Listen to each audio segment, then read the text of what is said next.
BJP চৰকাৰ হোৱাৰ পিছত এটা সম্প্ৰদায়ৰ ওপৰত টাৰ্গেট কৰি য'ত দাড়ি টুপি লুংগি দেখিলেই মুখ্যমন্ত্ৰী ডাঙৰীয়াৰ গাত জ্বলে, দাড়ি টুপি লুংগিওলা মানুহ দেখিলেই, বিশেষকৈ মুছলমান মানুহ দেখিলেই মুখ্যমন্ত্ৰী ডাঙৰীয়াৰ টোপনি ভাঙি যায়।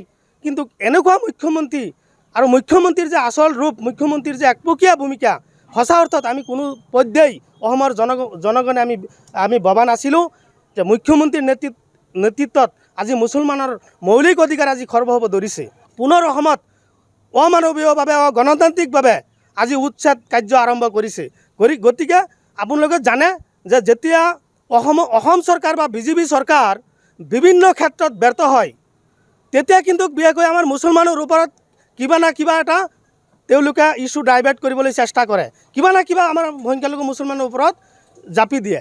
গতিকে এই যে আজি যে উচ্ছেদ, গৰমৰ মাজত আজি মৃত্যু হ'ব লগা মানুহখিনি হ'ল, এইটো মানুহৰ মৌলিক অধিকাৰ খৰ্ব কৰিছে। অন্ন বস্ত্ৰ বাসস্থান আজি সংবিধানে দিয়া আমাক মৌলিক অধিকাৰ, মুখ্যমন্ত্ৰীয়ে দিয়া মৌলিক অধিকাৰ নহয়, এইটো আমাৰ সংবিধানে দিয়া মৌলিক অধিকাৰ আজি মুখ্যমন্ত্ৰী ডাঙৰীয়াই খৰ্ব কৰিছে।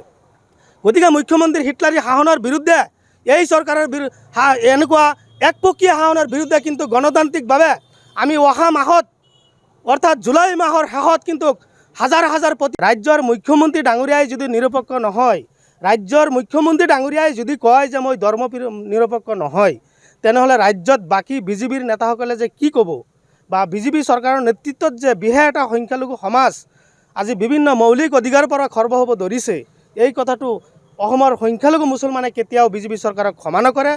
আৰু ইতিহাসত লিখা থাকিব, গছৰ পাতাই পাতাই লিখা থাকিব, এই চৰকাৰৰ ইতিহাস বা মুছলমানৰ বিৰুদ্ধে বা আমাৰ সংখ্যালঘু মুছলমানৰ বিৰুদ্ধে এই চৰকাৰে যে একপকীয়া কাম কৰি আছে, এই কথাটো নিশ্চিত।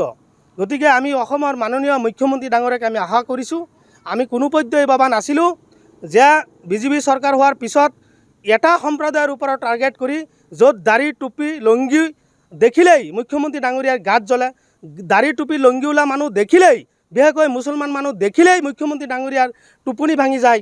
কিন্তু এনেকুৱা মুখ্যমন্ত্ৰী আৰু মুখ্যমন্ত্ৰীৰ যে আচল ৰূপ, মুখ্যমন্ত্ৰীৰ যে একপকীয়া ভূমিকা, সঁচা অৰ্থত আমি কোনো পৰ্যায় অসমৰ জনগণে আমি ভবা নাছিলোঁ যে মুখ্যমন্ত্ৰীৰ নেতৃত্বত আজি মুছলমানৰ মৌলিক অধিকাৰ আজি খৰ্ব হ'ব ধৰিছে। গতিকে মুখ্যমন্ত্ৰীৰ এই দমন নীতি, হিটলাৰী শাসন আৰু স্বৈৰাচাৰী শাসন, একনায়ত্ববাদ শাসন পতন হোৱাৰ ক্ষেত্ৰত সমগ্ৰ অসমৰ ৰাইজ ইতিমধ্যে সজাগ হৈছে, সংখ্যালঘু সমাজ সচেতন হৈছে। আৰু নিশ্চয় 2026 চনত এই যিটো মুখ্যমন্ত্ৰীৰ হিটলাৰী শাসন, ৰাইজে এইটো পতন হ'ব।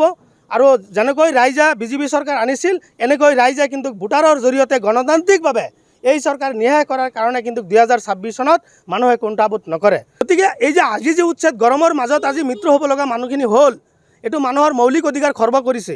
অন্ন বস্ত্ৰ বাসস্থান আজি সংবিধানে দিয়া আমাক মৌলিক অধিকাৰ, মুখ্যমন্ত্ৰীয়ে দিয়া মৌলিক অধিকাৰ নহয়, এইটো আমাৰ সংবিধানে দিয়া মৌলিক অধিকাৰ আজি মুখ্যমন্ত্ৰী ডাঙৰীয়াই খৰ্ব কৰিছে। গতিকে মুখ্যমন্ত্ৰীৰ হিটলাৰী শাসনৰ বিৰুদ্ধে, এই চৰকাৰৰ এনেকুৱা একপকীয়া শাসনৰ বিৰুদ্ধে কিন্তু গণতান্ত্ৰিকভাৱে আমি অহা মাহত অৰ্থাৎ জুলাই মাহৰ শেষত কিন্তু হাজাৰ হাজাৰ প্ৰতিবাদকাৰী লৈ আমি কিন্তু দিল্লী ৰাজপথ কঁপাম আৰু এনেকৈ আন্দোলন কাৰ্যসূচী ল'ম যাতে এই বিষয়টো অসমত যে সংখ্যালঘু মুছলমান নিৰাপত্তা নহয়, সংখ্যালঘু মুছলমানৰ ওপৰত মৌলিক অধিকাৰখিনি খৰ্ব কৰিব বিচাৰিছে, এই সমগ্ৰ বিষয়টো, নিৰ্যাতনৰ বলি হোৱা বিষয়টো কিন্তু আমি আন্তঃৰাষ্ট্ৰীয়লৈকে লৈ যাম।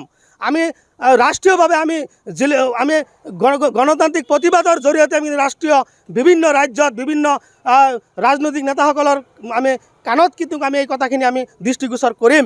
আমি অহা জুলাই মাহৰ লাষ্টত কিন্তু আমি গণতান্ত্ৰিকভাৱে বিভিন্ন দল সংগঠন, আমি সংখ্যালঘু সংগ্ৰাম পৰিষদ এনেকৈ এটা ডাঙৰ কাৰ্যসূচী আমি সিদ্ধান্ত গ্ৰহণ কৰিছোঁ, যি কাৰ্যসূচীৰ জৰিয়তে অসমৰ যে নিৰ্যাতন হোৱা মুছলমানৰ বিষয়ে সমগ্ৰ বিশ্বৰ মানুহে গম পায়। প্ৰতিবাদকাৰী লৈ আমি কিন্তু দিল্লী ৰাজপথ কঁপাম আৰু এনেকৈ আন্দোলন কাৰ্যসূচী ল'ম যাতে এই বিষয়টো অসমত যে সংখ্যালঘু মুছলমান নিৰাপত্তা নহয়, সংখ্যালঘু মুছলমানৰ ওপৰত মৌলিক অধিকাৰখিনি খৰ্ব কৰিব বিচাৰিছে, এই সমগ্ৰ বিষয়টো, নিৰ্যাতনৰ বলি হোৱা বিষয়টো কিন্তু আমি আন্তঃৰাষ্ট্ৰীয়লৈকে লৈ যাম। আমি ৰাষ্ট্ৰীয়ভাৱে আমি গণতান্ত্ৰিক প্ৰতিবাদৰ জৰিয়তে আমি ৰাষ্ট্ৰীয় বিভিন্ন ৰাজ্যত বিভিন্ন ৰাজনৈতিক নেতাসকলৰ আমি কাণত কিন্তু আমি এই কথাখিনি আমি দৃষ্টিগোচৰ কৰিম। আমি অহা জুলাই মাহৰ লাষ্টত কিন্তু আমি গণতান্ত্ৰিকভাৱে বিভিন্ন দল সংগঠন, আমি সংখ্যালঘু সংগ্ৰাম পৰিষদ এনেকৈ এটা ডাঙৰ কাৰ্যসূচী আমি সিদ্ধান্ত গ্ৰহণ কৰিছোঁ, যি কাৰ্যসূচীৰ জৰিয়তে অসমৰ যে নিৰ্যাতন হোৱা মুছলমানৰ বিষয়ে সমগ্ৰ বিশ্বৰ মানুহে গম পায়, এনেকুৱা এটা কাৰ্যসূচী আমি ল'বলৈ ইতিমধ্যে মনস্থ কৰিছোঁ। আমি মুখ্যমন্ত্ৰী ডাঙৰীয়াক আমি পুনৰ আহ্বান জনাইছোঁ, আপুনি ৰাজ ধৰ্ম পালন কৰক। আপুনি বিহাৰ এটা জাতিৰ মুখ্যমন্ত্ৰী নহয়, আপুনি বিভিন্ন জাতি জনগোষ্ঠীৰ মুখ্যমন্ত্ৰী হয়।